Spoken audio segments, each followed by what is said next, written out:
Hello everyone, welcome to G hub.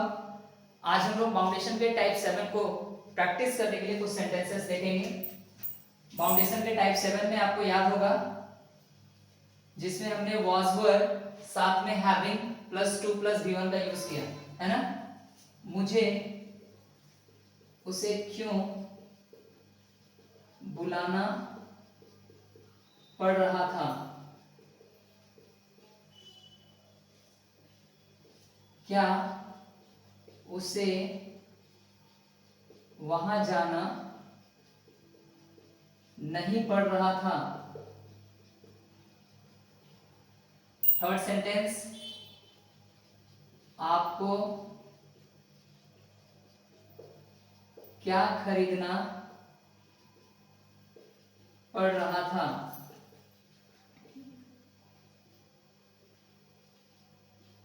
उसे कुछ नहीं करना पड़ रहा था।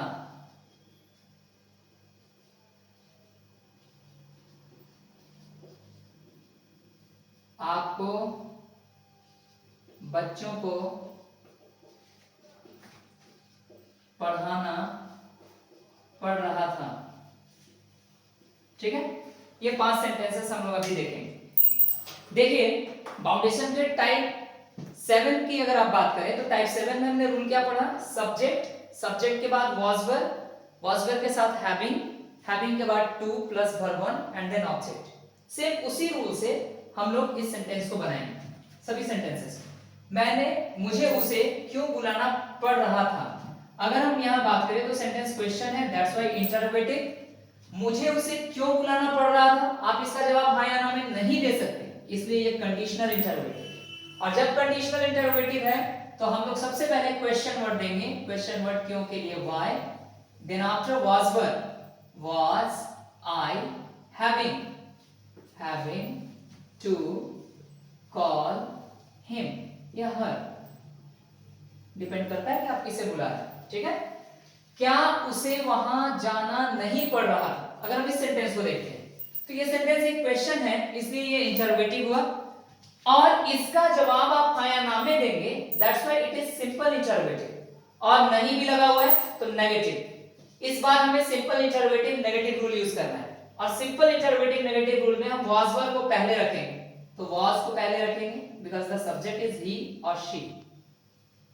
ठीक है, उसके बाद नॉट क्योंकि नेगेटिव है, then having, everything is present in the rule में सब कुछ मौजूद है।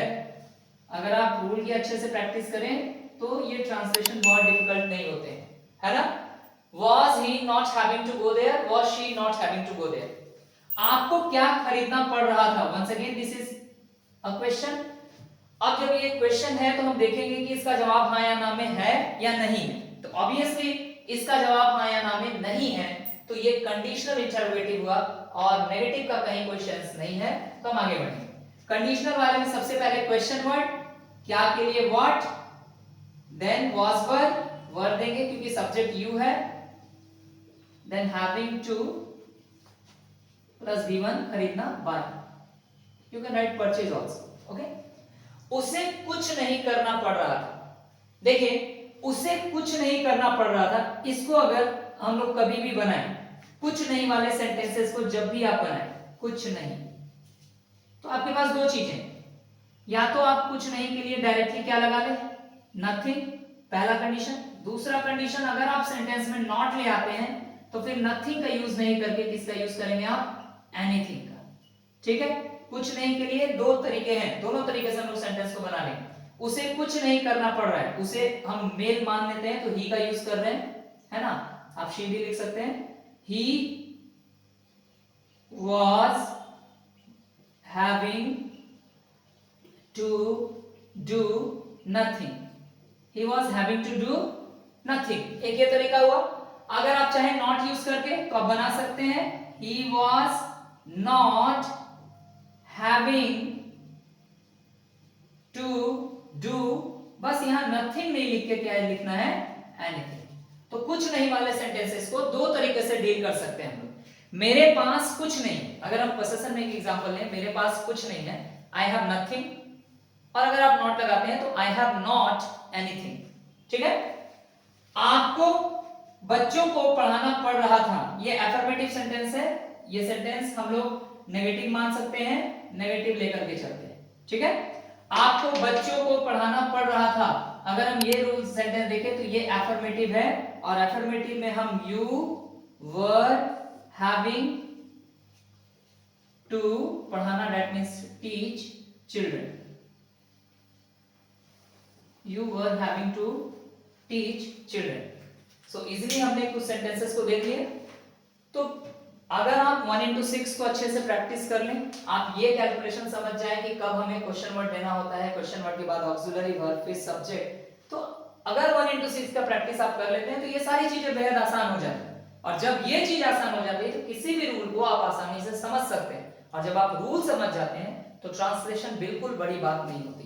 ट्रांसलेशन उन्हीं लोगों के लिए बड़ी बात होती है जो रूल में ही परेशान रहते हैं कि रूल क्या है, रूल क्या है, कैसे होगा। कुछ चीजें तो रूल में बिल्कुल कॉमन होती हैं, जैसे कंडीशनल क्वेश्चन है तो क्वेश्चन वर्ड आएगा, क्वेश्चन वर्ड के बाद ऑक्सिलरी वर्ब, ऑक्सिलरी वर्ब के बाद सब्जेक्ट, अगर नेगेटिव है तो नॉट। तो ये कुछ चीजें आपको सीखनी होती है 1 into 6 से। ठीक है, चलिए मिलेंगे अगले वीडियो में कुछ नए तरीके के सेंटेंसेस के साथ। Thank you everyone.